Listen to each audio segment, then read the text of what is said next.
My name is Lucille Carey Pryor. I brought an envelope that was delivered to me in the American Embassy in 1944 when the equipment between Winston Churchill's office and the American Embassy was out of commission, so it was delivered by messenger.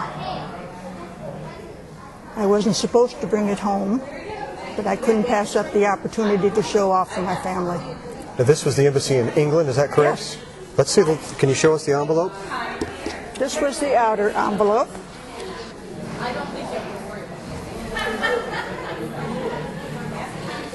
And who was, we see the Prime Minister, who's the Prime Minister? The Prime Minister was Winston Churchill. This was the enclosure.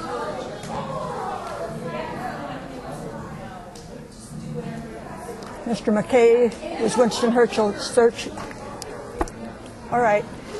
Churchill's secretary, and you'll note that on the back we have the wax seal of 10 Downing Street. And its address says, "Be opened only by Sergeant Carey," and that is? Me. Right, and here's the message inside. And can you tell us what this message says, or paraphrase it, or? This message, earlier in the day, I received a call from 10 Downing Street telling me that their equipment was not functioning and that they were sending this by messenger. We had 4 messages, we had 2 messages at that time to be encoded and sent to President Roosevelt from Churchill. By the time this arrived, there were 2 more plus 1 to Henry Hopkins, asking that I please forward them and give the messenger a receipt. Is working in the embassy during the war as exciting as it sounds it is? There were only 5 women who could say they've done this.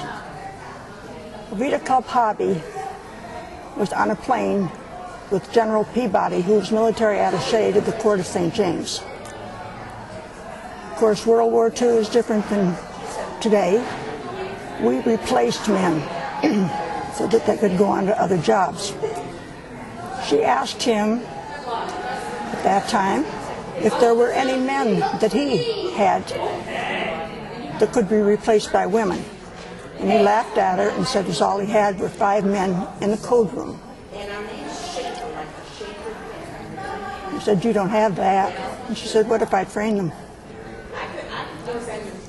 So I'll give them a try. So we were sent with men. There were 10 of us that were sent. 1 became ill and had to drop out. So of the 10, 5 were sent to the embassy, assigned to the embassy, attached to whatever WAC contingent happened to be in town. 2 went to Africa, and 2 went to the Atomic Energy Commission in Tennessee. What we did primarily, we went to school with the men, and the women topped the men. I want that emphasized. We topped them.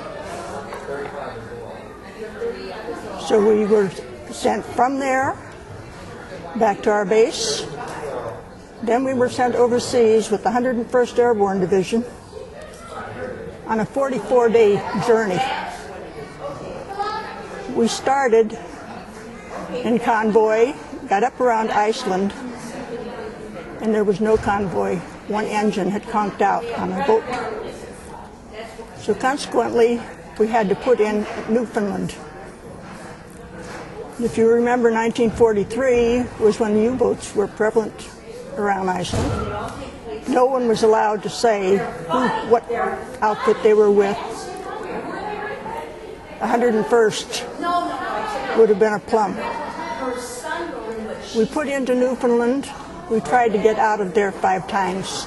Each time we scraped bottom and finally they had to take us off, put us along the shore, the rocky shore of Newfoundland, and wait for an American boat to transport us to England. It took 44 days. Wow.